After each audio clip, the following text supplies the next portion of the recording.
Wait a second for people to trickle in from the waiting room and join.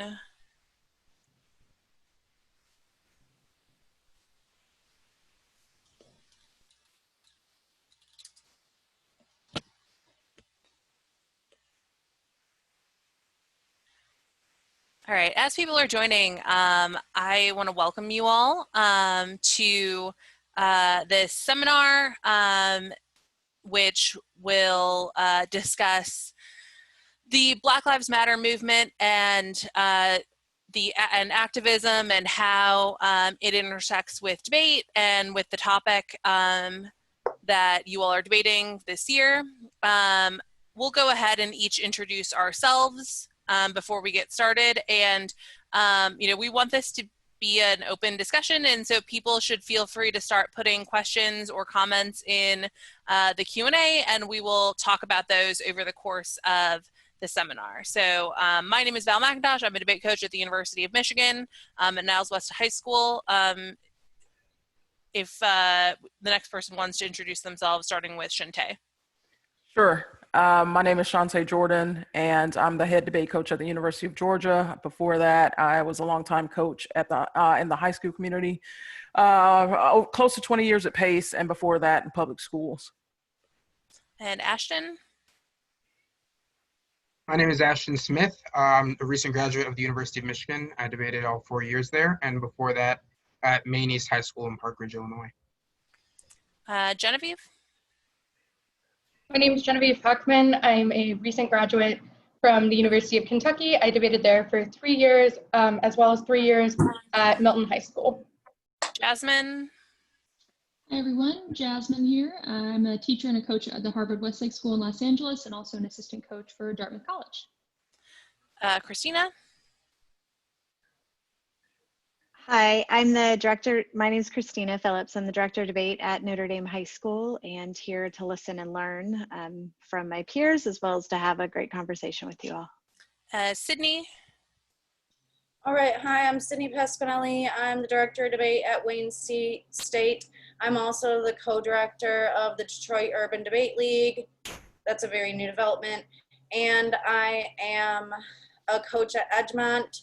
And this idea for this panel was a spinoff of Ashton and I's lecture on race in the criminal justice system and the new Jim Crow. And when we were brainstorming it, we were sort of saying, well, now in this political moment with the criminal justice reform topic sort of dovetailing with this moment of the Black Lives Matter movement coalescing around a response to police brutality, it seemed like it was important to talk about the connection between the topic debate and that.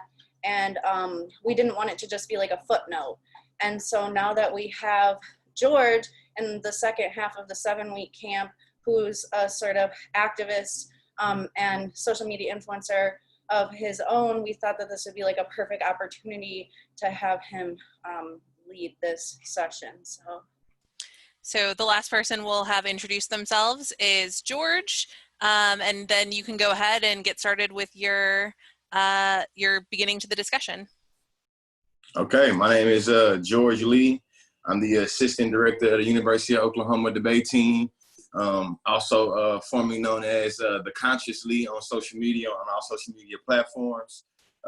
And we're here today to get in what I call a little edutainment, when education and entertainment kind of collides. I know that this year we have a very unique space in terms of the political climate and in terms of what the debate topic is this year. So I'm about to just send Sydney this email with the current little PowerPoint I'm about to do right now. And while I do that, man, I think that I thought it would be appropriate to start this off with a little J. Cole for y'all that don't know me. I debated for the University of Oklahoma as well. Me and my debate partner, Rasheed Campbell, we debated back in the early 2010s, I guess is what we would call it. And we were known for, doing a little bit of rap and poetry. So I'm gonna start this off with some words, J. Cole. He said, paint a picture to show the deaf what it's like to listen. I speak these words and tell the blind man what he missing. To all my people doing time, man, up in prison, thought you had to resort to crime, man, forget the system. We raising babies up in Haiti, but there ain't no hope. Ain't no father to take no scholarship to sling no dope. Politicians holler about problems, but I ain't gonna vote. He talking about change and me floating in the same old boat. So tell me how I'm supposed to feel when the president spoke. When he ain't never had to struggle, ain't never been broke. Ain't even rolled through the ghetto, ain't never been close. Trusting this government like trusting a devil with oath. A rebel with quotes, I get up. Lifestyle of the young, black, and reckless. A generations and brothers strapped and asking questions like, tell me why I ain't got shit. When it comes to doing activism within debate, when it comes to doing performance within debate, I know it's a lot of people that I feel like be lost in the sauce of misconception and misunderstanding and don't really know what's going on, right? So what we are striving to do in terms of this beginning introduction in terms of Black Lives Matter, in terms of what's going on right now, is just kind of start with a general conversation about how activism specifically has historically related to policy debate. You know what I'm saying? Yeah, screen share, Sydney. Whenever you get that PowerPoint, you can screen share that. We're gonna get it jumped on. Yeah, I don't know who. Have permission to screen share from the host. Yeah, whoever the host is, can we have some permission to get the screen share so we can make sure everybody can see the visual of what's going on, you know? Yeah. So now we in, you ready to get it, you know? When I say, yeah, just to start, go back. This is the first slide right there. Yeah, so usually, you know, we were having a discussion, like discussion as in face. I would like to ask people in the crowd, like, what is activism? I don't know how much time we got. Do we have time? I ain't gonna do y'all like that. So we can go to the next slide.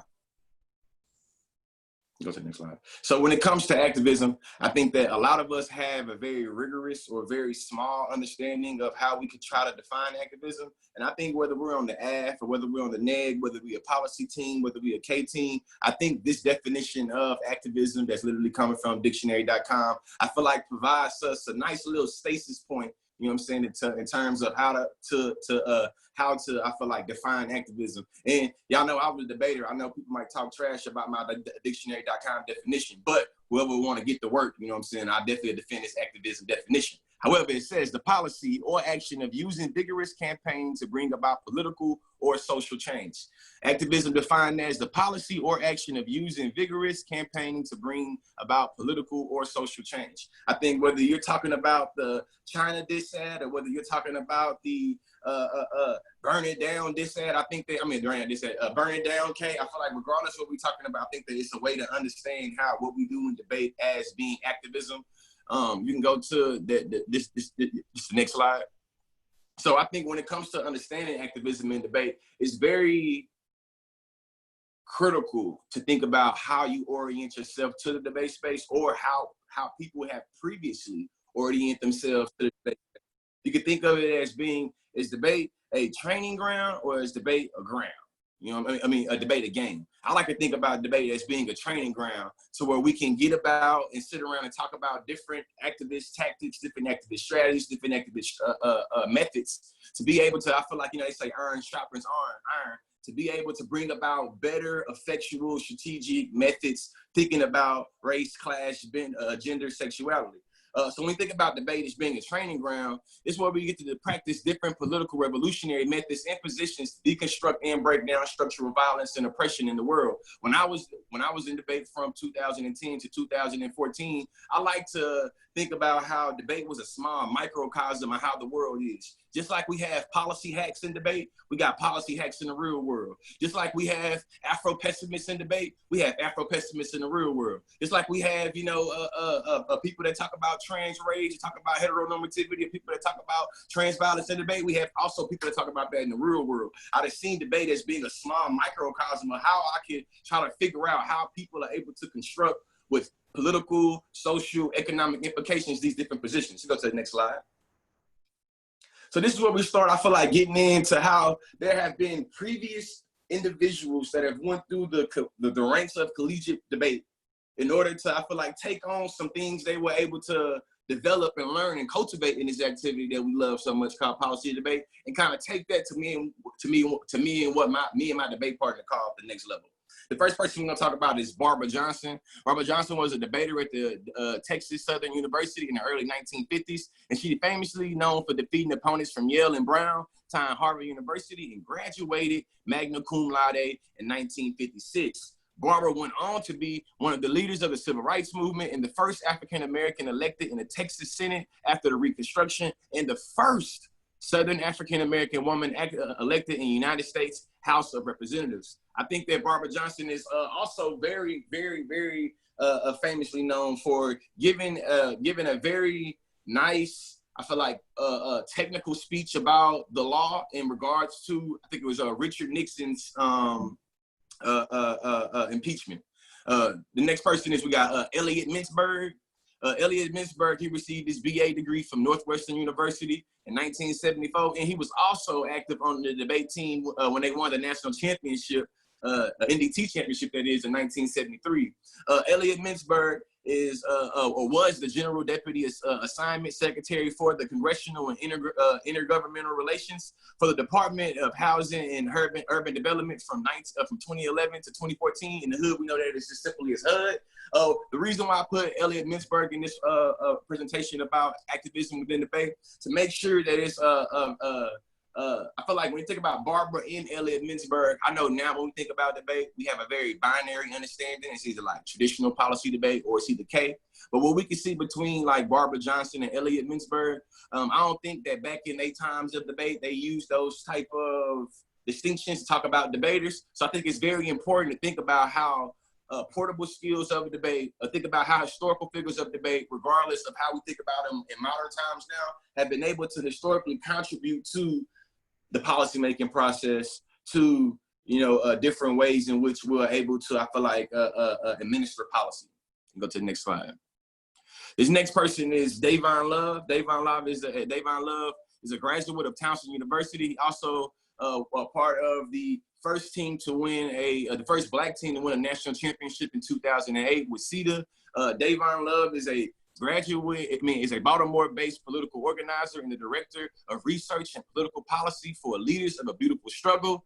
He has a youth-led grassroots think tank that advances the public policy and interests of Black people. I know that Davon Love and the Leaders of a Beautiful Struggle are people that I know that contemporary debaters like to use in terms of thinking about how portable skills in debate can lead to kind of material change outside of debate. Shout out to everybody in Baltimore.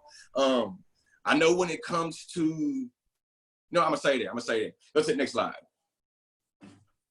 This last person is Kwame Rose. Davon Love is one of my mentors, somebody that been able to have a big impact on how I was able to do debate, and somebody that was able to, take me to Baltimore and I feel like teach me about how they was moving around there. Shout out to everybody that was a part of ECLI. This next person, Kwame Rose, is somebody that I actually had the honor of debating against when I was debating. Kwame Rose is a former UTSA debater and social activist. He's also a Huffington Post contributor and an artist. Kwame was originally known for having boldly held mainstream media, particularly Rivera from Fox News, trying to hold him accountable for the inaccurate representation of protesters during the Baltimore uprising, what some of y'all might know as the Baltimore riots, you know what I'm saying? But, what we learned in debate, that terminology and language is very important. So, we put Baltimore uprising very intentionally. Kwame is currently a contributor for the Huffington Post after realizing that one way to ensure the narratives of oppressed communities are told accurately was to take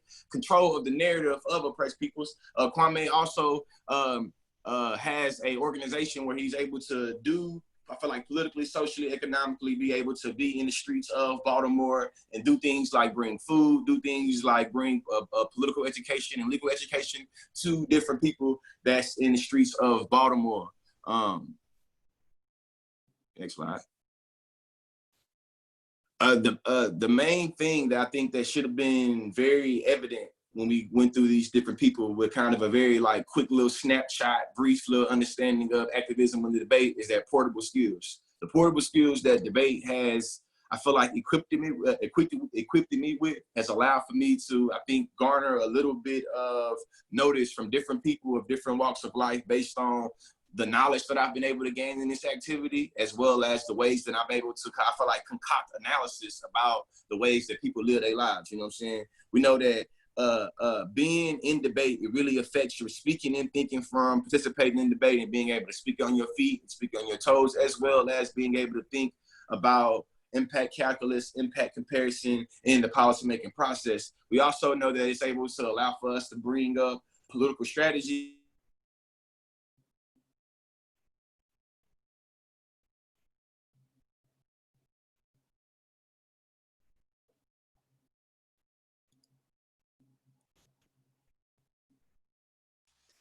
Hey, George, I think we lost your audio. George?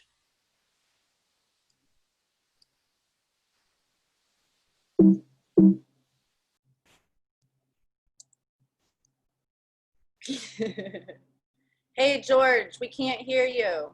George. George.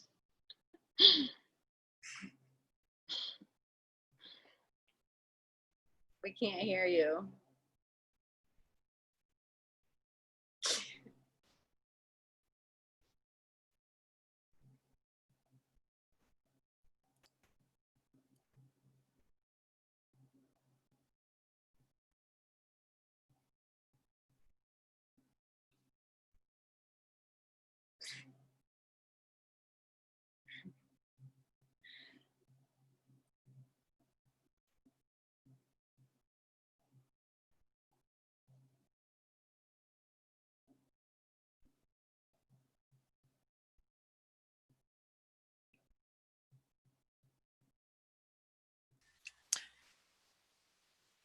While we are waiting for George to figure out his audio, I'm just going to, again, remind you that if you want to start asking questions or things that you would like for any of the panelists to talk about when George finishes his presentation, you should put those in the Q&A on Zoom.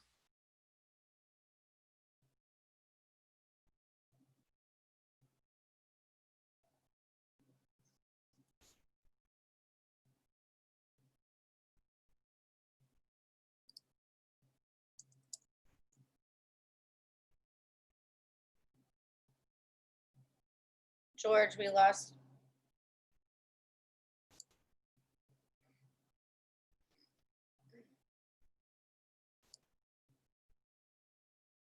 Okay, and now he's completely gone. He's back in the waiting room. Oh, If Joe could put him back in. Or in the attendees, yeah.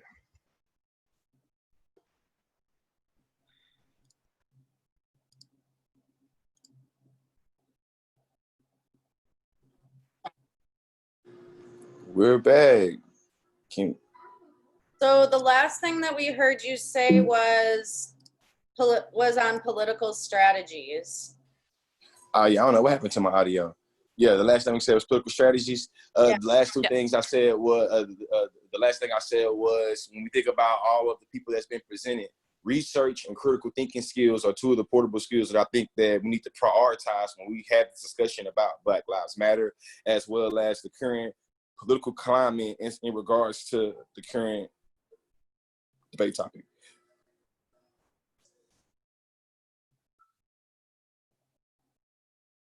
Can y'all hear me still? Yeah. Yep.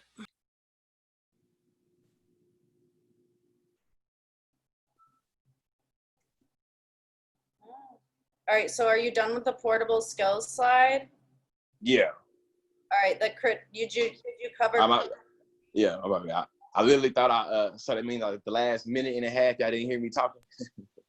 Yeah. Sorry about that. Yeah, you can go to the next slide. Yeah, so when thinking about this year's debate topic, specifically about criminal justice, I think we should think about the uniqueness that activism has with this specific topic, especially in the backdrop of Breonna Taylor, Ahmaud Arbery, George Floyd, Tony McBride, different people like that. I think that it's very important that us as debaters, whether we're debate coaches, whether we're debate students, that sometimes we become desensitized with talking about a lot of the literature that we present in these debate spaces. If we talk about anti-Blackness or talk about, nuclear extinction, 10 times in a row for 3 hours at a time, I think that sometimes you become desensitized to what you're speaking about. So I think this conversation is to try to ground us into having a little bit of of tenacity when we talk about and when we kind of explore this year's debate topic.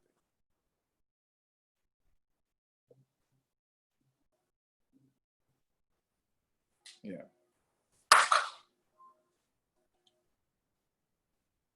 Can y'all hear me still? Yep. Yeah, I feel like I don't know what's going on. Yeah. but yeah, so I think I'm ready to open up for questions. However y'all want to start this discussion, I'm open to that. Yeah, so one of the things we were discussing before this, and I think that a lot of our students probably are interested in talking about, is sort of what as we're researching and learning about this topic, how can people get involved? What is the, what are some ways that especially our high school students can get involved with and support the movement, and how to be good allies to the Black Lives Matter movement, given the research we're doing. Before I answer, do we have any actual Black Lives Matter like Black Lives Matter members? That's like actual members of the Black Lives Matter in any way, shape, or fashion? I would say that I've had some interaction with the Black Lives Matter protests that are happening in Detroit. I mean, I've had interaction, but I'm not an official member. You know what I'm saying? Like, I'm not a member. So I wanted to make sure that, see if there's any members before I answer for the Black Lives Matter. I'm not a member. I wanted to make sure I'm actually acknowledging that too. You know what I'm saying? But I support Black Lives Matter. Okay. I think that when it comes to being a ally of Black Lives Matter, I think it's very important to start where you at. I feel like when it comes to being an ally, many of us sometimes believe we gotta flex and in front for the oppressed peoples that we're trying to support. And I think that it's more effective to try to be an accomplice or try to be an ally with starting people with like within your social location. So I think that when it comes to, I give an example, me being a cisgender Black man, I talk a lot about Black LGBTQ issues, but I don't try to do it with Black LGBTQ people. I try to talk to my fellow homeboys that's also cisgender like me. You know what I'm saying? So I think that when it comes to thinking about what it means to be an ally of the Black Lives Matter movement, you feel me? You can hashtag all day you want to. You know what I'm saying? But you're going to have more meaningful conversations with people that probably not going to show up to a webinar like this, not going to click a link to a webinar like this. How can you have meaningful, hard, critical conversations with those individuals, and about being able to, I feel like, get active? Because sometimes you got to move, you got to be able to start with conversation and then move past conversation to some type of action in terms of bringing about some material change to people's lived experiences. You know what I'm saying? I don't know if anybody else want to chime in. I know we got some other experts here on the panel. You know what I'm saying? Yeah, Val, I'll chime in here. I think the most important thing, or one of the most important things that George said earlier, was that debate is a microcosm of society. And so as much as, a lot of people in the debate community, I guess sort of pretend or say that they're really liberal, that may not necessarily be the case. We don't know. And so I think it's about actions. At the end of the day, when, I would say a number of students don't even have Black people in their classes, or coaches don't even coach Black students, or have never coached Black students. It's challenging to all of a sudden just want to be an ally. So in that vein, I think it's important to listen. One of the most important things, to have an ear. That means just to listen sometimes. It may not mean that you have to take some like overly overt, like out there, over the top action, but it means that like sometimes it's just about listening. It's about being supportive. And it's about realizing that, yes, the debate community is pretty much what society is. Like debate does not like exempt anyone from some of the things that we deal with in society, because people also experience those very same things in debate. And so being supportive, showing that you're actually genuine and really want to be an ally or an accomplice would be the other thing I would say, in addition to the stuff that George said.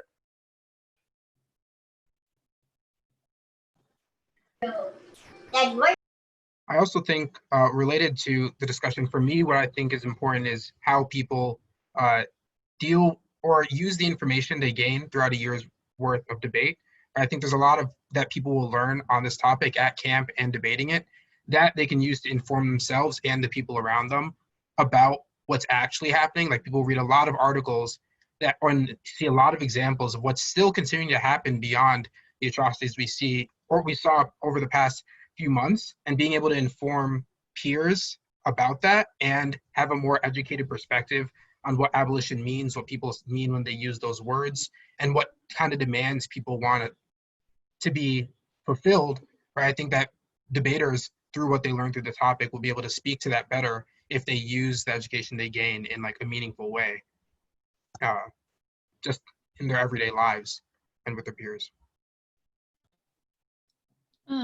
One question I was gonna ask, like y'all, like just jumping off of that, is sort of like how to make DEI, like diversity, equity, and inclusion, like measures at like schools, sort of like better. You know, I'm sure I'm not the only one who has like done some of these like DEI seminars, you know, like with colleagues and stuff like that. And I know a lot of students have probably done those too. Like you've had conversations like at your school about how, you know, we can be better allies. But I feel like so many of those conversations just like don't really give people sort of like any tools, or they're just like so basic and they just like aren't like as useful. So do you, like George, based on like, you know, your work with like DEI and like speaking to like, you know, different like college institutions, like what are some ways that we maybe as teachers or as like students can sort of like put more like pressure on like admin and stuff to take these DEI conversations to the next level, so that way they're not just, you know, like super basic and like ultimately, you know, not helpful?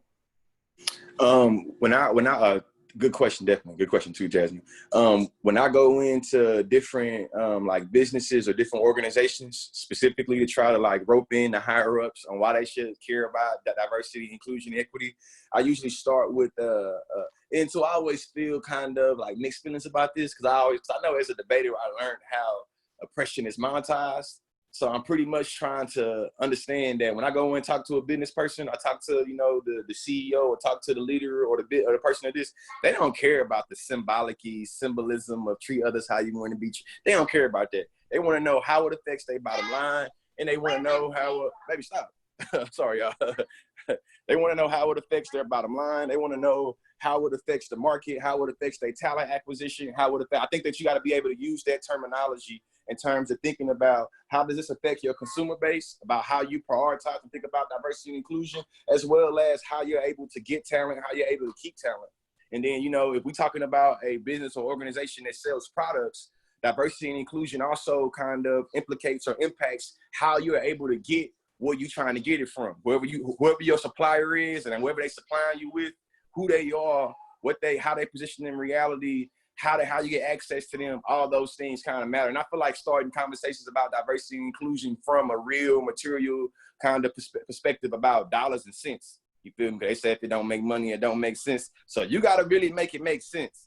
You know what I'm saying? And that's just, I hate that. I know neoliberalism is real. Neoliberalism, our country, I know it is. But listen, you feel me? You got to do what you got to do. You know what I'm saying? And I hope they answer your question, but yeah. Well, I also feel like in the context of just portable skills of taking argument, you know, how do we brainstorm things in debate, taking it over to diversity and inclusion, it's like focusing on almost like inherency, harm, solvency as a model of like, in terms of inherency, like what are the barriers to access for diversity and inclusion?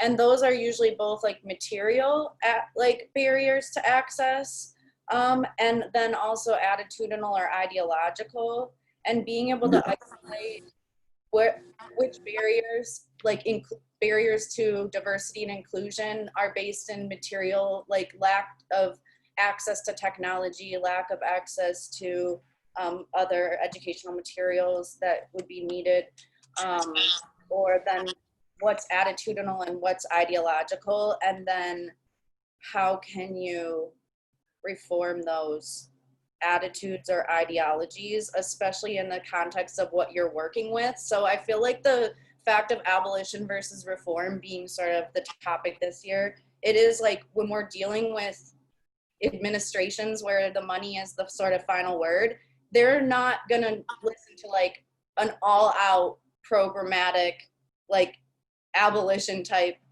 defense. They're gonna wanna hear what specific reforms do you need and how are they gonna solve?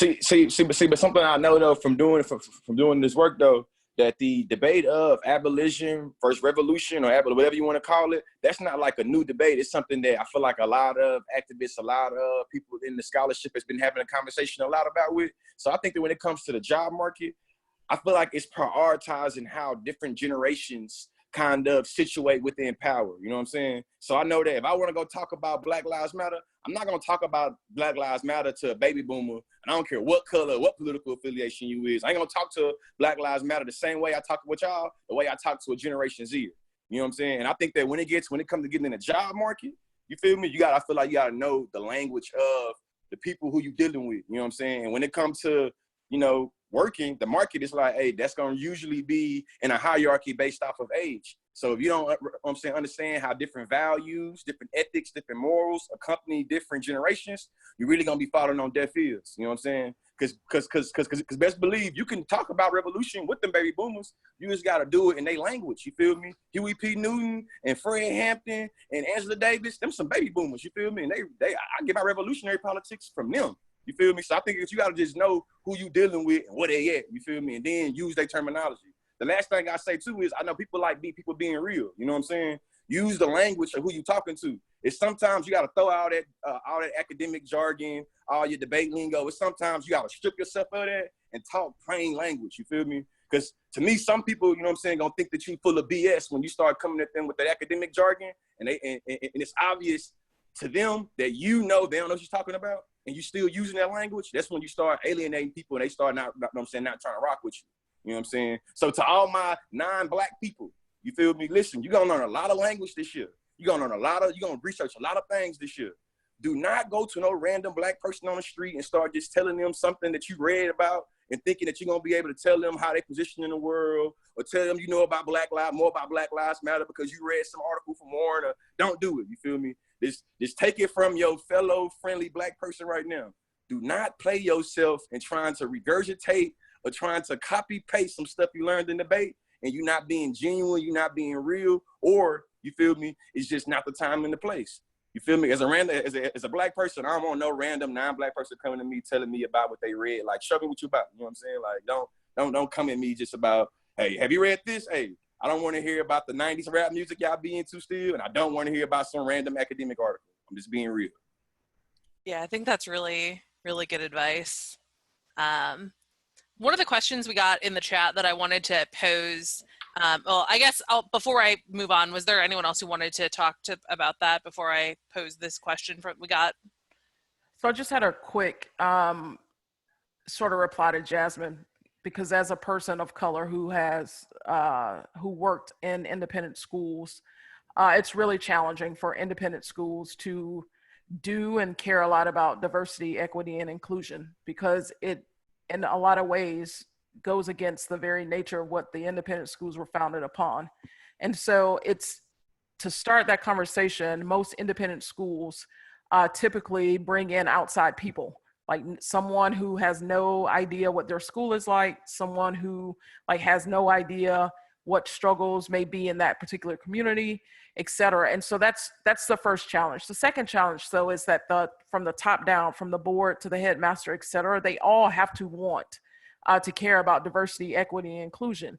Otherwise, you're just going to have a monthly program, more programs in February than not because it's Black History Month, and then it's going to be washed, and then next year it starts all over again. So you have to be a little bit more deliberate about wanting to improve diversity, equity, inclusion at your institution. And a lot of that comes from the top down. So if the board and the headmaster are not necessarily on that page yet, it's going to be a while before your school gets to that point where they've made a big change in those areas. Can I ask a follow-up question, Shantae?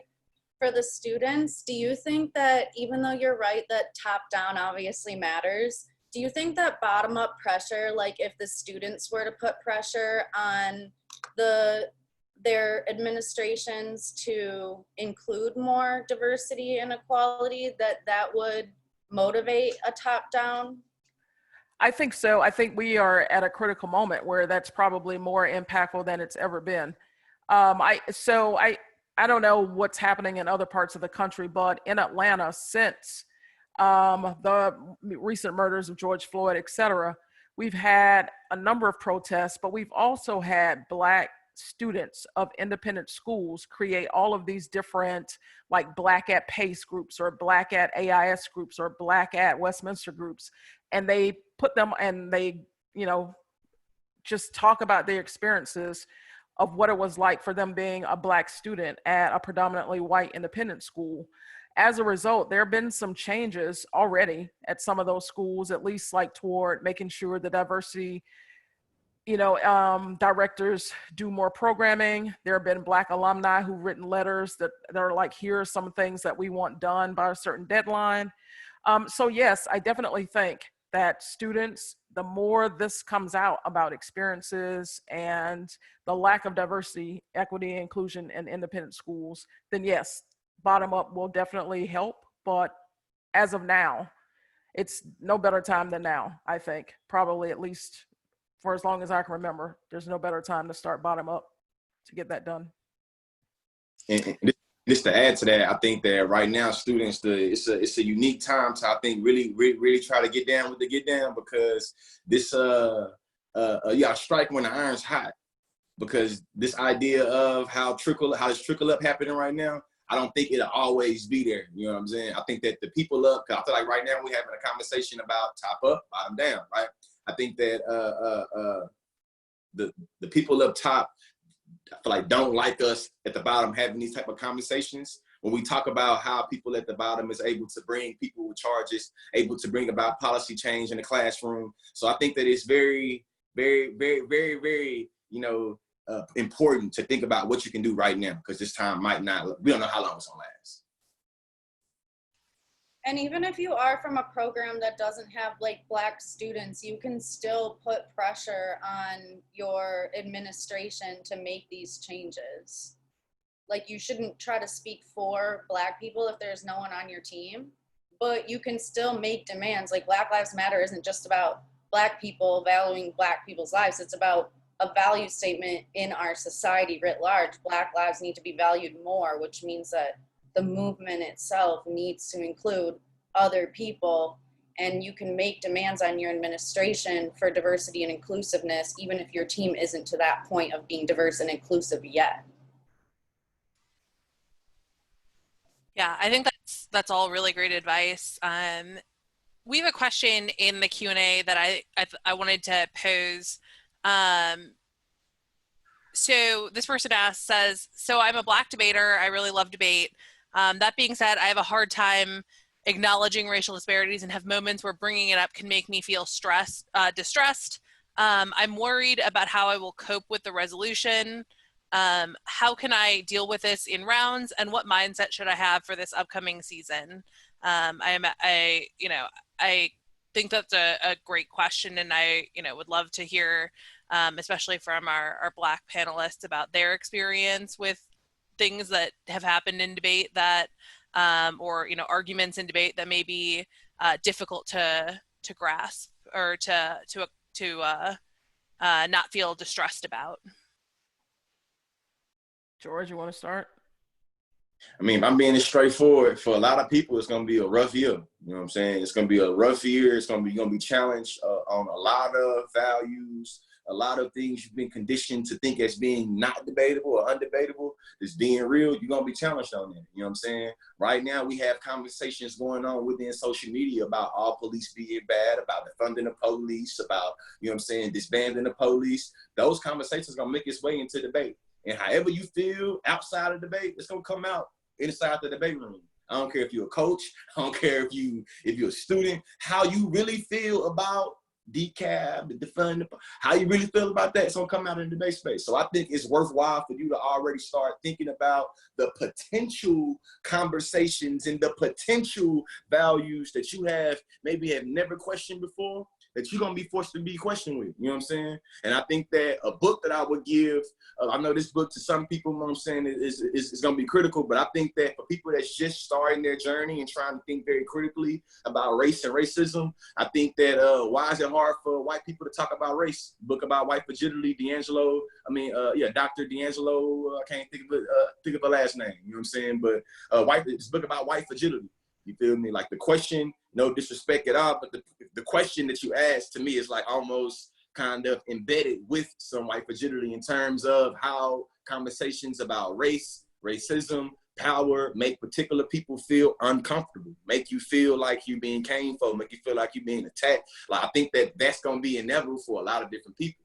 You know what I'm saying? And I think that this year, especially when them RFDs coming and you hear that judge say something that you didn't want him to say, or you hear the judge try to characterize or is persuaded by something that you feel like they should have been persuaded by, or something that you think in the big picture is like, come on now, you know what I mean? And I don't know if I'm asking your question that good, but I just want to let you know, like, man, everybody that's involved this year, especially if you love debate, be prepared to have your thing you love, give it to some conversations that you love to stay away from. You ain't no way around it this year. You feel me? But the book, D'Angelo Russell, I think D'Angelo Russell was not the basketball player. Now D'Angelo Russell. D'Angelo, I can't think of the last name, but yeah. Yeah, I will agree with George that this will be a difficult topic. I think for a lot of people early on when voting was trying to be decided between this topic and climate change, people were anti this topic because they just didn't want to face the music and things that would actually go down on this particular topic. And so unfortunately, for all debaters, writing is on the wall, and there will be some debates that will get personal. There will be some debates that, and they shouldn't get personal, but the very nature of the topic means that some debates will be personal. When there are debates about racial inequality, when there are debates about, socioeconomic disparities, etc. Black students and some white students experience those things. There's no doubt about that. But vast majority of Black students experience those things, and most of us who were Black debaters have experienced those things. And, whatever our career paths have been, the bottom line is like, none of us were born into wealth. None of us, we had to all work for where we are now. And so it's going to be difficult. I just think that for Black debaters, you're going to have to take deep breaths and go into debates and know that you got to handle your business, whatever that means. If it means calling people out about injustices that happen in debates, you have to do that. If it means making sure that your coaches are aware of things that happen that shouldn't have happened in debates, you have to do that. And then for everyone else, it's just be mindful. These experiences are real. This is not just a generic, oh, here's a topic and we're going to talk about climate change. It's yeah, we know climate change is real, but our experiences dealing with racial inequality in America started over 400 years ago. And that has not changed in 2020. And so a large number of students, when they get in these debates to explain that, they don't have to be called cheaters. And they shouldn't be called cheaters. They shouldn't be called liars. They shouldn't be called you don't know what you're talking about. You're not making real arguments. That happens on every topic. That's not going to be exclusive to this topic. And so I would just ask for other people to just be a little bit more mindful in terms of, we're talking about our experiences in these debates, and whether you think they belong in the debate or not, they are in the debate and they're here to stay, and this topic makes them more so. And so just be mindful of that from all angles. And I do genuinely feel sorry for a lot of people in debate, because I know that this activity is your safe haven away from what's going on in reality. And I recognize that even for myself, in some instances when I debated, the debate activity was a way for me to get away from what they're talking about on my timeline, what they're talking about on the media outlets, what they're talking about, at the schoolhouse, you feel me? I get to go to debate and we get to talk about, neoliberalism and economic downturn and all these things. This year, not going to be able to have that detachment with what you talk about. You know what I'm saying? This year, if somebody look over your shoulder and see what you're doing and see what you're researching. It's going to be very relevant to what's going on right now. And I think that that's the main thing that I recognize makes a lot of people feel a little bit uneasy, is that there's going to be no way to have a conversation this year without kind of, I feel like, raising the alarms of people like, what you just say? What are you talking about? So I think that it's about now just being able to build a level of consciousness and understanding to be able to, I feel like, put yourself forward when you're talking about criminal justice reform. Yeah, I think what I wanted to say is very consistent with the last thing George just said, which is, like, for me, engaging in debate, I was able to use debate as like that. I'm going to talk about all these things that I know are unrealistic because it's an extracurricular activity for me, right? So like I would personally get frustrated when people would expect me in debate to want to talk about Afro-pessimist theories and blackness. And I was just like, I don't want to. I'm going to talk about what the government should do, and that's going to lead to nuclear war. And that was it. That's how I used debate, and it was fun. But I think that this topic makes that, well, first I'd like to acknowledge, like, that for me is like definitely a privilege, right? It's like being able to do that. Not everyone will be able to just disregard all that, especially on a topic like this. Like if I were debating on this topic, I would still probably be making those arguments and stay away from some of the really serious core issues because I wouldn't want to have those discussions in a debate round that I view as being inherently competitive, right? So, I mean, to answer the question directly, I'd also like to recognize that different people's strategy, your question is about coping, right? And different people are going to have different coping strategies and mechanisms. And I'm certain that mine, or what mine would have been, is a little bit distinct from yours. So maybe whatever I say may or may not help. I think related to this discussion, right, is I had a similar question as well. And I think it came up when George was talking about debate as a side of activism or like portable skills. I think that this topic will include a tension between people who see debate as a game and people who see debate as like a site of activism, right? Because I think that people who see it as a game are going to want to engage on debating every level of whatever is introduced into that round. No matter what it is, if they see it as a game, they're not seeing it as like a training ground. They're not seeing it for the portable skills, right? And that's something that is arising in multiple areas of debate. It's really hard to resolve. And I think that will be a site, or that will be a cause of uncomfortability in many situations. And I think that for non-Black people that are watching right now, you need to recognize that, of course, and not make those kind of interactions uncomfortable, right? But also, I think that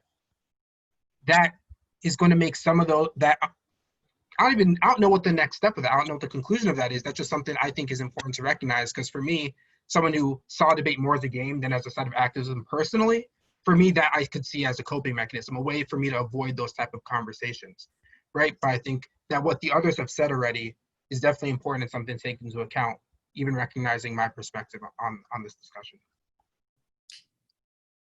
And I feel like the debate as a game versus debate as activism, I just want to emphasize that it's not corresponding to like policy people view debate as a game and K people view debate as activism, because there are different individuals that approach debate and what it's doing for them differently.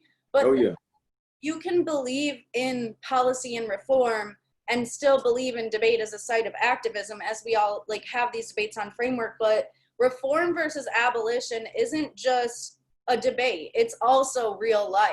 And so what does it mean for how you position yourself in real life? Maybe debate is a training ground where you're going back and forth on reform versus activism and you're switching sides.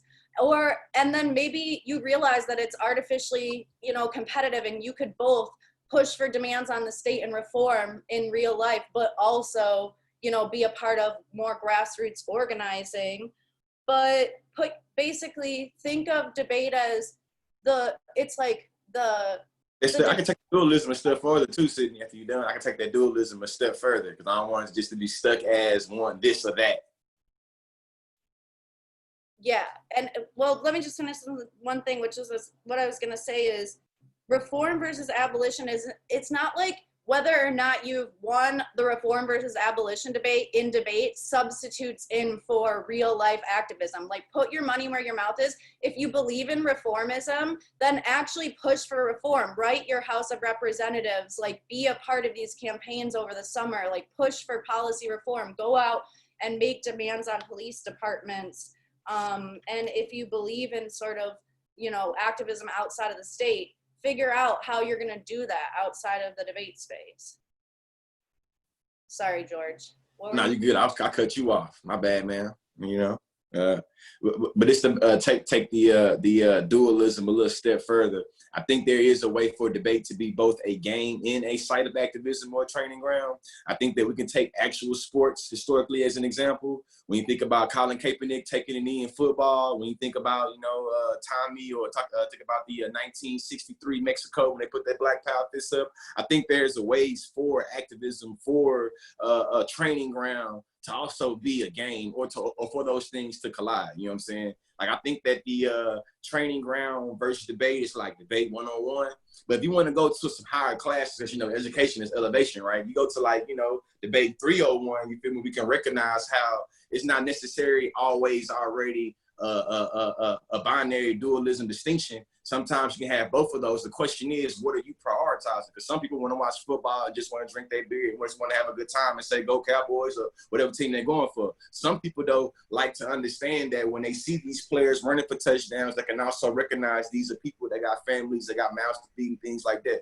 You know what I'm saying? So I think it's a way for us to be able to think about both of these things. You know what I'm saying? The women's soccer team won a medal and they took a knee, and we were able to stimulate critical dialogue and conversation based off of this critical thing that they did inside of a game, or before a game, or after a game.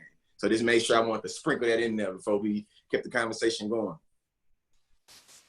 Yeah, sorry, go ahead. Oh, I was going to say, I saw kind of two related questions in the Q&A that related to something I was going to ask anyways, which is, obviously, non-Black debaters are going to be doing a lot of discussion about racial disparities, about reforms to policing in ways that impact Black people and don't have the experience that Black debaters are going to be having. So how can non-Black debaters talk about those things in a way that maximizes the benefit of debating them without adding to the stress that this topic is creating for Black debaters?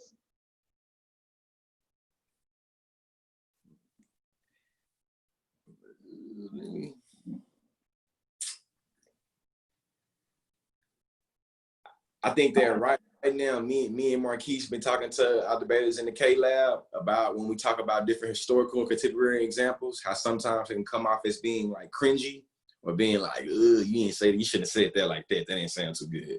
I think that just being honest and real, I think that sometimes those experiences are going to be inevitable. I just think that if we can kind of orient ourselves to the debate space this year as being like it's going to be a real lesson, a real teachable moments all the time, and I have to be okay with seeing myself as being the bad person or being the bad guy. I think that you know what I'm saying. I think that that's just going to be inevitable what we're going into this year. I think that you're going to have to give yourself space to make make mistakes. And recognize that when you make that mistake, the debaters, whoever you debate, they probably not finna hold your hand and probably not finna say, it's okay, it's so sorry, I know you didn't mean it. They probably gonna make you feel like a bad person. They probably gonna call you some things that you don't wanna be called. But I think that after you're called those things and after those experiences happen, I think you should really sit there and reflect on what happened, and when you move forward, how you gonna move away from doing that, you know what I'm saying? Though I'm not a Christian no more, I come from a Christian background, you feel me? So when you repent, you gotta turn away from what you repented from. You know what I'm saying? So in my mind, when it comes to the debate space, I'm just applying that method or that hubris of thinking. Is like, once you do something that's problematic, that's anti-Black, that's strange, whatever you said that was wild in that debate round, in that RFD, think about what you said, think about how it was perceived by other people, and then figure out what you're gonna do to make where you don't never say that again or never do that again. And I think that the last thing I want to make sure very clear, it's gonna be inevitable.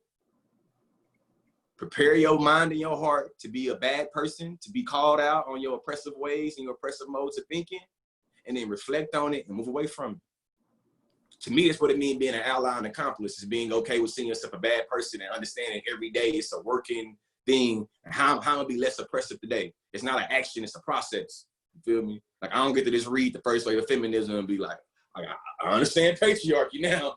I'm good. You feel me? It don't go like that. You know what I'm saying? It don't go like, I read that new Bell Hooks book now. And it don't go like that. Every day as a Black man, I have to think about, how am I being parasitic towards Black women and women in general. And I think that everybody else that's not Black got to adopt that mode of thinking and that mode of moving and working when it comes to approaching this debate topic, especially when you're thinking about anti-Blackness and Black people. The thing that I'll add to that is that you for the students, you all are at the sort of age where you can start to make your own decisions. Like I think most of us would agree that racism is taught. It is not something that you are like born with. And you either learn it from family or society or etc.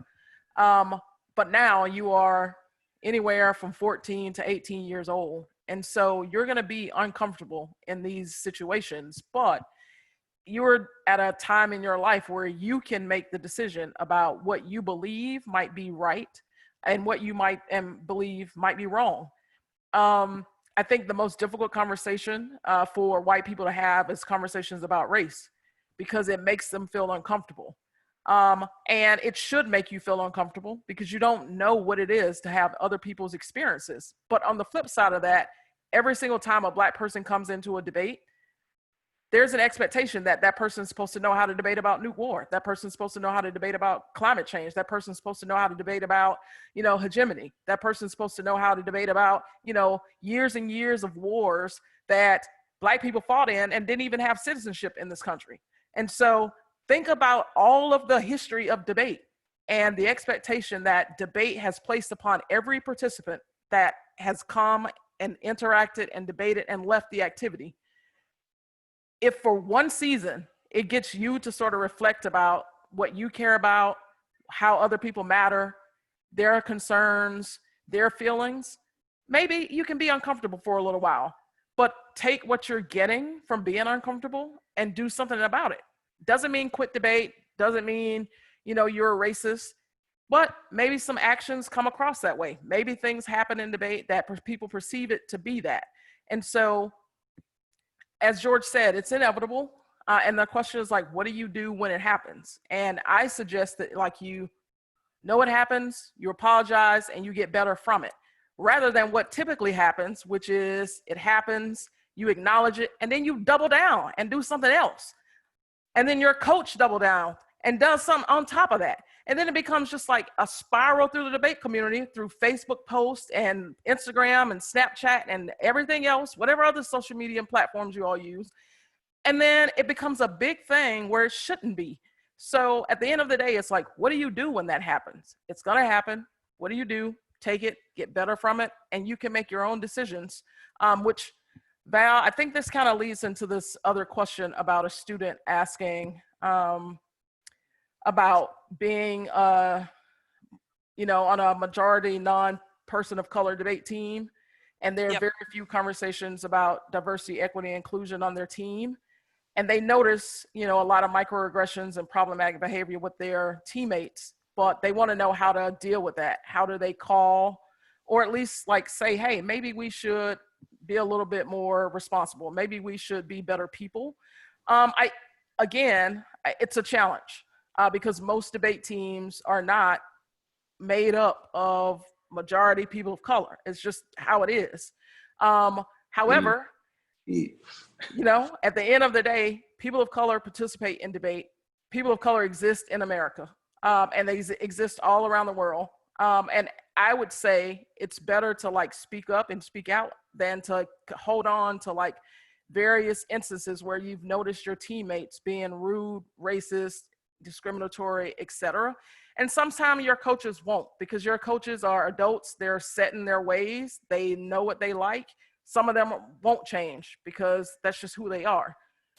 Some of them might change if you have a conversation with them. But I think that it takes you being active, like calling it out. The more you call it out, the more people start to realize that, oh, maybe this is not so great to say, or at least maybe we should not say it in the presence of this particular person. But it starts with you saying something and being willing to say something and stand up for what's right.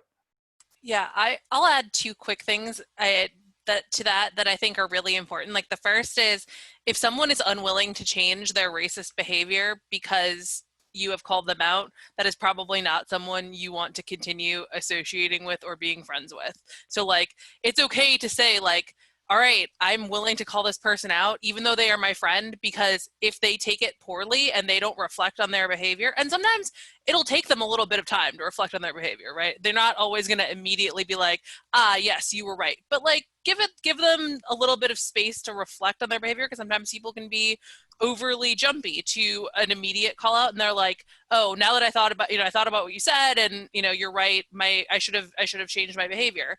So that's like one thing I would recommend to anyone who feels uncomfortable calling people out, is like, they will change, or they are not people you generally want to be associated with.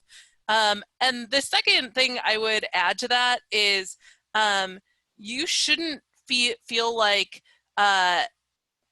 you need to, that even if you think that they are not going to change who they are as a person or what they believe, any individual instance in which that person uses that language or makes those jokes or says, racist things, any individual instance in which that person does that less is good.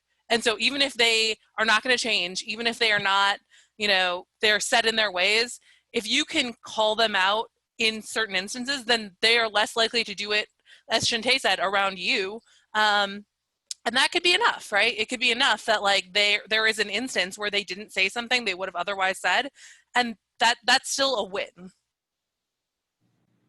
I think that kind of adds on to what they were saying, is something that was brought up in this question, and something someone else brought up, was that people respond to them by calling them very emotional, or no longer wanting to associate with them and things like that. I think that part of what you're going to have to get around as a white ally in debate is that there might be social costs to your actions, but that is a price you have to pay, because you are not experiencing the racism that is being directed at people of color and Black people in the debate community. And those social costs will suck, but they suck way less than having a racist community that you want to be part of. And I think that the advice that I would give along those lines is that debate is not just your team. Debate is a community for a reason. So everyone on your team might think that you are overly emotional, or you're the person who always calls everyone out for saying racist stuff, but you will find so many people in the debate community who you will get to see at tournaments, hopefully in person one day, far from now, but get to talk to, over GChat and FaceTime, and they'll have Zoom debates with, who will want to be your friend and want to support you because you have made the right decision. And it's hard to accept that social cost, but it is part of doing the right thing. And the way that, like, I can totally relate to this microaggressions thing, and this is one thing that's sort of shared in terms of speaking up on behalf of like racial minorities, but also women or gendered minorities, sexual minorities, that the way that structural oppression works, like part of the way that it's coded into our language and coded into our norms is that microaggression is hard to pin down because it happens in a way that's, it's micro, it's not macro. So when you point it out and say it was a microaggression based on race, or it was a microaggression based on gender, it's always easy for them to point to something external and then sort of gaslight you and say, you are the one reading race into this situation, you are the one reading gender into this situation. So then it becomes, you're over emotional, you're using the race card, you're the one who writes race into everything. And so be prepared to have those moments of backlash. Be prepared to, like, when you stick up for what's right, for people to, like, unfortunately, for people to blame you and say, no, you're reading it into the situation.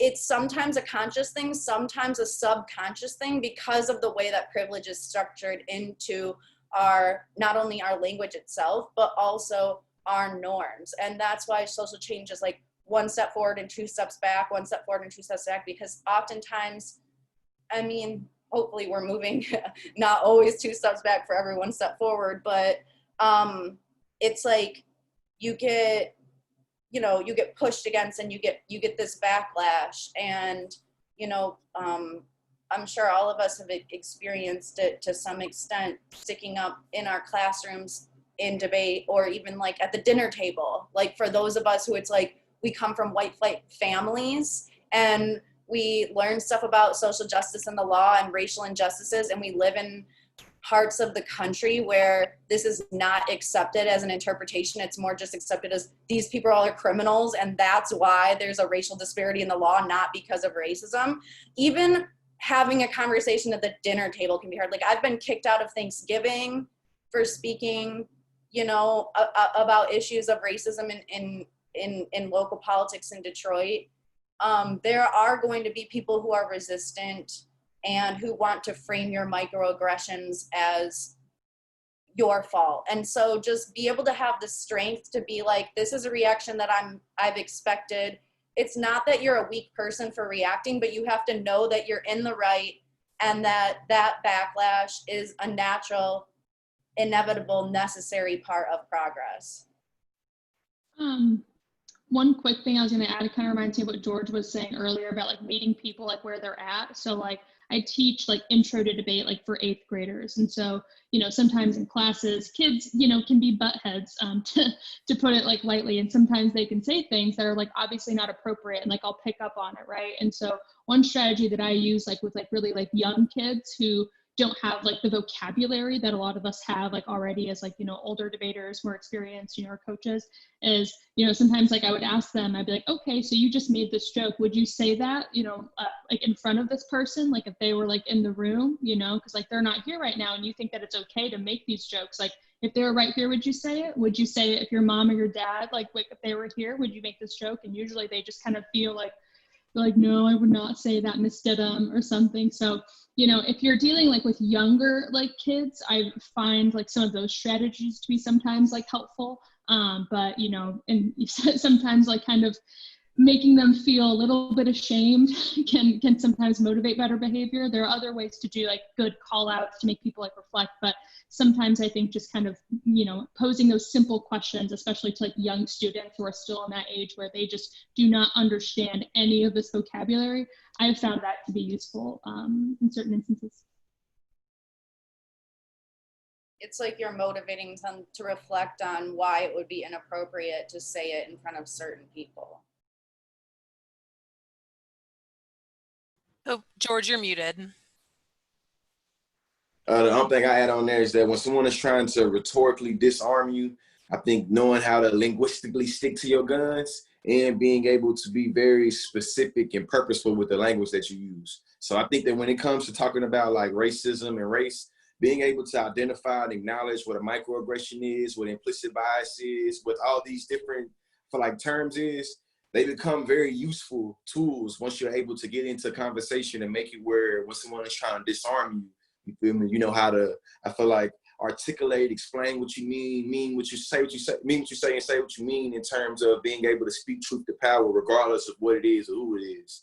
You know what I'm saying? Yeah, that's it, really. Just stick to your guns. And that social cost is important. And, sometimes you might lose a friend or opportunity for doing that, but it's the game we play when we, you know what I'm saying, trying to speak truth to power and be activists and accomplices and allies. I think one of the next questions is someone asking about whether or not, like their subject position makes it okay for them to read certain arguments. So is it okay for a non-African American person or team to run arguments like Afro-pessimism? Yes. I'll take anybody up on this debate as well. Yes. Listen, if Afro-pessimism say the world is structured by anti-Blackness, to me, that means that everybody has a responsibility in terms of understanding how you are uniquely positioned by anti-Blackness, as well as doing something about it, man. I ain't gonna be too long with this one. This is the last thing I say. I'm not a woman. You feel me? I'm not a woman. You know what I'm saying? And me not being a woman I think it'd be unethical for somebody to tell me that as a man, I can't speak on gender violence or, you know what I'm saying? Come on, I think it's a bad standard, a bad understanding, a bad way to be an advocate, to be a scholar, to be a human, you feel me? Like, you gotta be able to recognize humanity in other people's social location and recognize that, you know what I'm saying? Hey, listen, if a black person getting their butt smashed on, beat up, brutalized because they're black and ain't no black person around, it's your logic. Well, I'm not black, so I can't say anything. No, throw that whole logic out the window, you feel me? Woodison and Sexton, they say that, you know what I'm saying, the world is structured by anti-blackness. Whatever color you is, figure out how you position and figure out how you're gonna deconstruct it.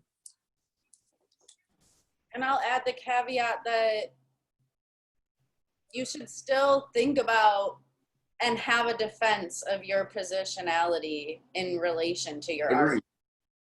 Agreed, though. Because I'll use it against you. You know what I'm saying? You hit one of my debaters or you hit me, you can't justify why you're saying you're going to lose, but it don't mean you can't justify it.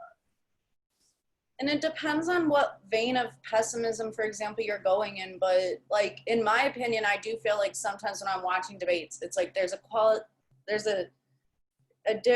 depends on the context of your argument, but it depends on why you're saying that you should win. Like, what's the role of the ballot? But also, like, what claims are you making in terms of, like, Black people will always be slaves, for example? No. I feel like there's a qualitative difference. Oh, yeah, definitely. I heard it. I didn't heard it this summer. I think that that's what I was talking about in terms of me and Marquise trying to teach debaters in terms of using different historical contemporary examples about it being cringy or about it being like, ugh, you shouldn't have said that like that. You know what I mean? I think it's just recognizing that if you're going to shoot some shots, you got to give yourself understanding you're going to miss them. But understand this ain't basketball though. So when you miss some shots, people going to look at you crazy. You know what I'm saying? You might, you know what I mean? You know what? You might accidentally say something racist and your racism might accidentally show. You feel me? You know, you gotta do something about that though. You feel me? With that being said, I think that you gotta just give yourself a little bit of space to mess up and try to correct them. You know what I'm saying? Like it's just gonna be inevitable. You know. I feel like taking that risk, putting yourself on the line, and taking the risk and talking about race, whether it be from a pessimistic perspective or from a reform perspective or from a somewhere in between that's not like pessimistic but not 100% indebted to like reform, like more materialist activism or something. Like putting yourself out on the line and talking about that and risking that you might say something to embarrass yourself or say something that you have a learning moment from is better than just being silent on the question. And I do it in real life too, you know what I'm saying? So I get everybody talking about this in terms of debate. Like even though I debated for a little bit, it's certain things about gender and sexuality that I do not know. You feel me? But I would take a step in terms of being at risk of being called out and being wrong and make me a video and put this video out to 500,000 people. You know what I'm saying? And I know that if I said something wrong, I'm willing to be called out and willing for as long as somebody, you know what I'm saying, let me know how I messed up. I'll move around. You feel me? I've been called out on saying gender reaffirming surgery to being corrected. Like, nah, you're supposed to say gender confirmation surgery. And I get the understandings with that. But I made a video, you feel me, literally sending out to 500,000 people, and I got corrected on it. So I think that being able to really, when I say give space, I'm not just faking a funk and just saying something to sound good. I'm literally giving you tactics that I kind of deploy myself. You know what I'm saying? I think that when you come to debate, you feel me, especially when you have a judge that's in the literature base or a black judge that's thought about this type of things, this might be your space and time now for you to really have some teachable moments and be corrected. You know what I'm saying? And with that also being said, there's going to be a lot of you non-black people's time for y'all to kind of start to explore your libido, your non-conscious. Because I know when I was debating, a lot of times when I had debate opponents that was not black, and because me and my debate partner were black and we're talking about things that we need to the black experience, they believed that if we had a black judge, that the decision if we won was going to be unfair in some way, shape, form, or fashion. I recognize that phenomenon, that potential is going to be back here this year because of how much the K has proliferated within high school debate and because of how I feel like politically and racially charged this year's topic is going to be. I think that a lot of people are going to have to check themselves on the conscious level and subconscious level. I thought that was very appropriate to throw that in right now. Yeah, the last thing I would say before we kind of move on to another question, unless someone else has something to add, is be conscious of when people call you out for your behavior. So if you are a non-Black person reading arguments about anti-Blackness and a Black person is like, I don't think you should explain that argument that way, or you are, you know, not listening to my experience when you're talking about how you explain that argument, it is more important that you listen to them than that you insist you are correct so you can win a debate. And that is the place where I feel like this most often goes wrong. And responding to a Black person saying what you have said is not true to my experience by, well, I read this book that said it is, that is like the worst, absolute worst possible response you can give. That's what I was saying earlier too. That's exactly what I was talking about too. Don't do it. Don't do it. Do not do it.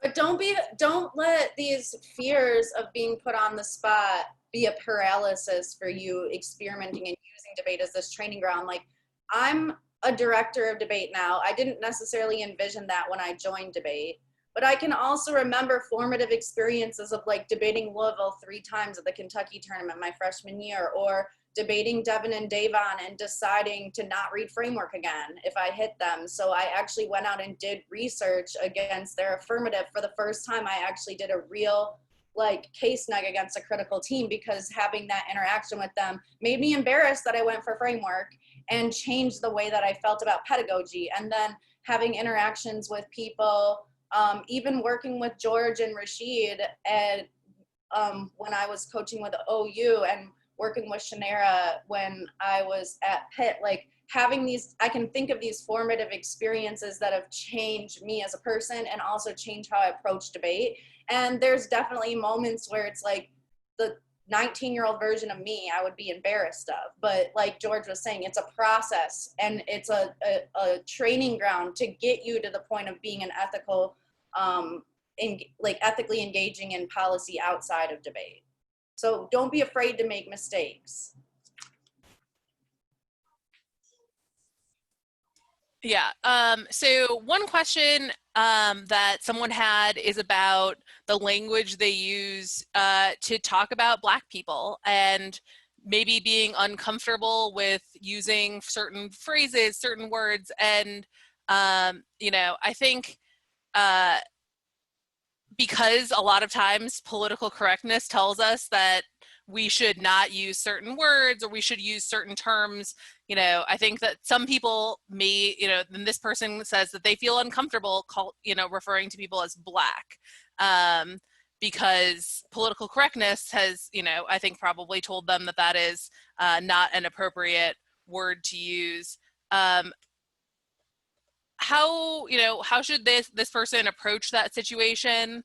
You know, I think that at least from my perspective, and I can say this before I kind of open it up, is that when I'm talking about different groups of people, I try to use the language that they say I should use, that they say it is okay for me to use, and that they want people who are not part of that group to use. And so I think that's like the first, thing I would say as a general rule of thumb here. But I want to open it up to other people to answer. Yeah, all I say is that when it comes to using language, I think sometimes we can get ourselves into a little bit more trouble trying to prioritize being politically correct.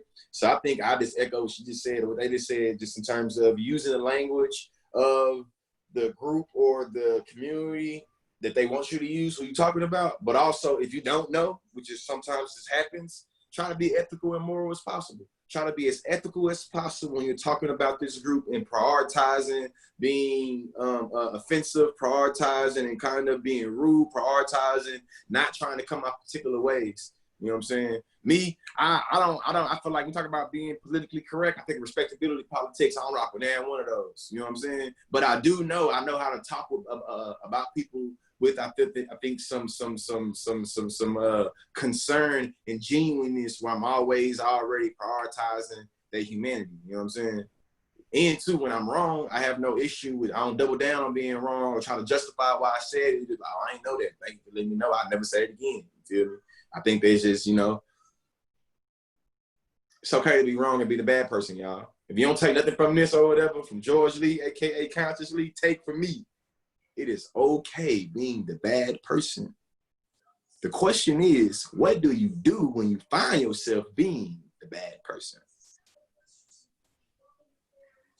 Yep. But to speak to the question as well, like it is okay to say Black people. Like if you're reading evidence and it's talking about Black people, you can say Black people. I think it's important to recognize that when someone calls himself Black, it's speaking to race directly, right? If someone is saying African American, they're not directly immediately speaking to race. It's like it. So I say this coming from the perspective as a Caribbean person, right? My family is from Jamaica. So I prefer if someone's referring to me and a group of other Black people, that they call us Black people and not African American. Because I think that is talking to race specifically and how I appear in the general population. So I think in this topic, when you're talking about how Black people interact with police or the criminal justice system broadly, you're literally talking about Black people in terms of race because that's how they're perceived and that's how those interactions are then determined.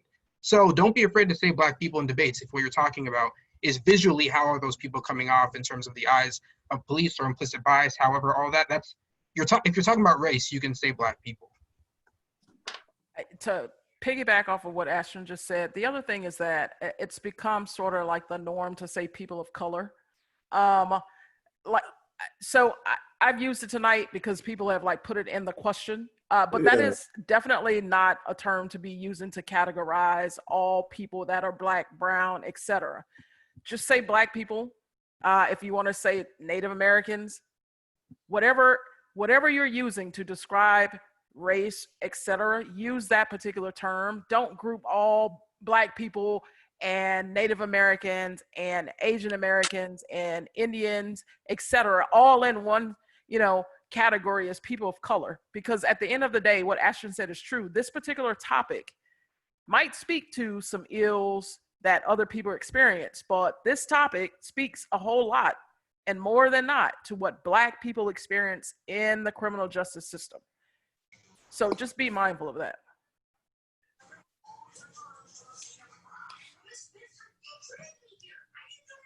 Yeah. Does anyone else have another comment they want to make on that? If not, we have one more question in the Q&A, and then I think one other question we wanted to talk about. So one question in the Q&A, how do you think non-Black people can approach or balance or reconcile cutting out racist people who refuse to try to learn or correct their biases from their social circle versus trying to continue teaching them and explaining to them why what they're doing is bad and continuing to call them out for their behavior? Okay, put that into 4 minutes. It's like, that's like, you have to experience life in order to know some of these things. So there's not a cut and dry answer to this. I try to make cut and dry, Sydney. I give you two of them. I try to, let me know how I go, Sydney. Let me know how I go. First thing I say is, you gotta always protect your mental health and know when it's time to abandon this teachable moment, when try to be self-preserving in terms of keeping your mental health, you know what I'm saying? Because you definitely are running yourself, a different type of crazy trying to explain something to somebody that's dedicated to misunderstanding. You know what I'm saying? The second thing I say is, the second and last thing I say is that education, in my opinion, can only take place when the student is ready to learn. You know what I'm saying? With that being said, if the person that showed you they are unrelentlessly got no interest in trying to pick up what you're putting down, it might be time for you to move around. That's it. Yeah, I don't really have anything to add to that. I think that really captures it. But with the sorry, I interrupt you. No, go ahead, Sydney. Spoke at once, but yeah, go ahead. No, you all go for it. I just really quickly just wanted to say I'm so grateful to my colleagues who have taught me so many different things over the years. Like, Aaron Timmons and Daryl Birch and Shantae, who's here. And I am so grateful that they were willing to take the time with me to help me understand certain things. And I hope they continue to do that. But at the same time, I want people and Black people, my Black students, my, you know, whoever, and the people that I'm around or my colleagues to know that it is also, they should never feel like it's their responsibility to teach, because it's our responsibility. It's my responsibility as a non-Black person to observe and to be observant of the things and read the things that are around me and that are already out there. And so while I'm grateful, at the same time, I can see somebody navigating this, and I totally just, I agree that prioritizing an individual's mental health and, you know, and to keep themselves safe, and know that it is not a student's job to always teach the teacher about their life, or a colleague's job to have to tell somebody, this is how I'm feeling and I need to share my personal experience in order to get you to understand. That they should feel that they can prioritize their own personal lives, and keep that quiet if that's what they feel like at that moment, right? But I just wanted to, I feel like that is such a tough line, but I, just as a non-Black person, saying that I feel like I'm grateful for those experiences, but it's not their responsibility to necessarily teach me those things either. Yeah, I think that that's a really like important thing, is like, and I think that the person who asked this question kind of gets at it, which is like, as a white ally, it is in a lot of ways our job to try and spread knowledge to like the white people that we're around, that we have learned from our Black peers and our Black mentors. I think that the way that I kind of figured out how best to protect my mental health while also making sure that I was correcting people is, I don't actively go around trying to expose myself to like racist people. Like, I don't invite them to my house. I don't like go hang out with them. But in the situations where they're there, I'm going to correct them. If they're my family, and you know, I'm there at a family event, I'm going to correct them. If so like, I went to a very predominantly white high school and undergraduate institution, and as a side effect of that, I was around a lot of racist white people. And like, yeah, I could have just walked away in a lot of circumstances where people said racist things in class or something like that. But those are the situations where you should speak up, because you're there and you're being exposed to them. But that doesn't mean you have to invite them to your parties, or like go on dinner dates. Like, you can still you don't have to be friends with racist people. You can call them out in the situations you are exposed to them, though. I just want to add the caveat that like, some of us have racist families, and so it's not so much easy to say, oh, just cut people off. Like, what if your family is racist? Like, this is something I've struggled with in my life. It's like, if you get in arguments with your family constantly about racism, and then they basically don't want you at the parties, or you get kicked out of the parties, or they're basically checking you to make sure that you don't talk about those things at the party, at what point do you decide to cut those people off? It's a little bit different when, in terms of your mental health, when it could be like, okay, cutting these people off means cutting off my family, which means like not going to Christmas, or, you know, not having a family to spend holidays with. So it's not so easy to just make that calculation for your mental health of like, do I cut my family off, or do I keep them in my life? And so that's why my initial answer was, it's not so easy. It could be a lifelong thing to sort of negotiate living in a racist society where your bosses are racist, your family is implicated in these systems of white flight and racism, and then it's like mentally exhausting to challenge them at every point. So it is one of those things for me that's like, you have to sort of learn to live in that uncomfortability, rather than thinking I can get rid of this uncomfortability by just like cutting out everyone who's racist. it's a daunting emotional task to cut everyone out who's racist. And I just want to echo that just to make sure I feel like understand, because I feel like being a person that has a very intersectional kind of politic that I feel like tries to prioritize being an ally and being an accomplice in every way that I can. I feel like just to echo that, it's a lot of misogynistic, transphobic, homophobic family members that I have that I got a hard time cutting loose because I love them and because, you know what I'm saying, I have these politics that make it where it's always a constant negotiation behind what proximity do I want to you given the way that you kind of perform your politics, you know what I'm saying? So just understanding that the things that we talk about is very real. Yeah, so the last thing we kind of want to leave with is, one thing we talk about in debate a lot is about how a lot of what we do in debate allows us to research policies, and what we think about in debate is sort of making demands on the state as, sort of how we think about our policies.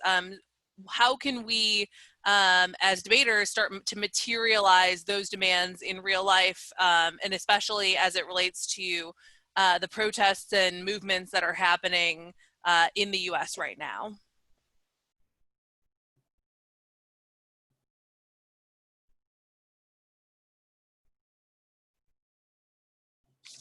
Well, I said nobody else. I was trying to let somebody else say something before I said something, you know what I'm saying? But since somebody else don't say anything, I think that being able to think specifically about how your local politics operate in terms of criminal justice, I think is a very smooth place. It's a very smooth place to be able to think about how you're able to incorporate or able to, I feel like, put down what you've been picking up in terms of what you've been learning in debate.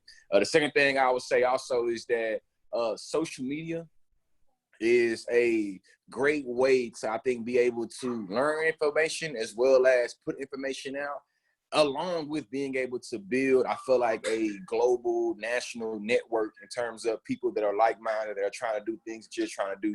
I think that Instagram, Twitter, TikTok, Facebook, all of these platforms are ways in which you can figure out what you can do right now. Maybe you read a nice article, or, you know what I'm saying, like, you know, talking about articles, you want to share your article, you want to share your journal? Social media might be the best place for you to share it, you know what I'm saying? Not what you call it. I've definitely found that the first thing George said has been true for me. So debating about policy gave me the skills to understand like what the actual policies that are in place at like the Lexington Police Department, for example, are and what they say, because those are coded in this like legal language that often is like kind of complicated and difficult for a lot of like people who don't have the experience doing this like in-depth analysis of policy can really understand. So like that gave me the ability to like kind of understand very, very deeply what the current policies are like, and be able to talk in an educated way to my peers who wanted to like learn more about kind of what the existing situation is and what the demands that are being made are, and learn about the legal intricacies of those. So that was like definitely a circumstance in which I felt I could actualize those skills. Yeah, I'll retweet that. All politics is local. It's like, by debating this year, you might not become a senator. You might not be able to come up with something that would pressure, the president to do anything necessarily. But there are a lot of things that you can do at the local level to achieve, like maybe like small but meaningful gains. Like that was something I started to think about when I came to LA, because I was like, wow, like there's actually a lot of activism around here, more than like Edmond, Oklahoma. So I started to kind of get involved in like other, local like organizations to like help people that are like all like around me. So there are a lot of things that you can do in your local community, even if they seem small.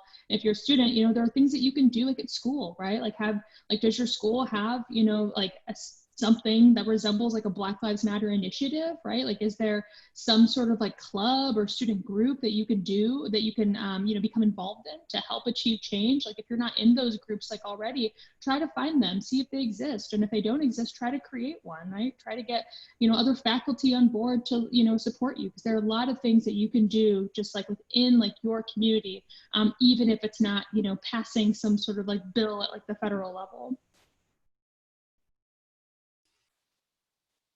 Anyone else have something they want to add? Otherwise, we've gone a few minutes over time, but I just want to thank you all for joining us. Thank you all for watching. Thank you all for your really helpful and questions that I think, you know, a lot of the questions that we got in this seminar, I think show that people are really critically engaging with this topic, and who, you know, that people really want to learn how to relate better to all of the people in the community and make our community a safer place for everyone. And so I really appreciate all of you for your questions. Appreciate all of our panelists who you know, gave their time tonight to talk about this. George, for putting together your presentation. I would highly recommend that you all, if you are on social media, that you follow George's social media activism and influencing. Like, it is very, very, very great. Thank He's you. on TikTok. He's on TikTok, y'all. It's Yeah, really he's good. on TikTok, he's on Instagram, he's on Twitter at The Conscious Lee. At The Conscious Lee, everywhere, bringing edutainment to a screen near you. You know what I'm saying? It's your boy George Lee, aka Conscious Lee. Don't forget the Lee. Everybody interested in merchandise and booking information, you can find that at georgeleespeaks.com.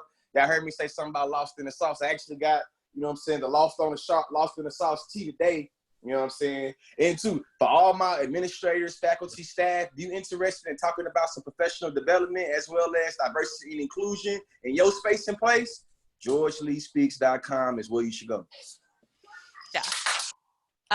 With that, I think we will go ahead and finish up and end the seminar. Thank you all again so much for attending. Thank you. Thanks, everyone.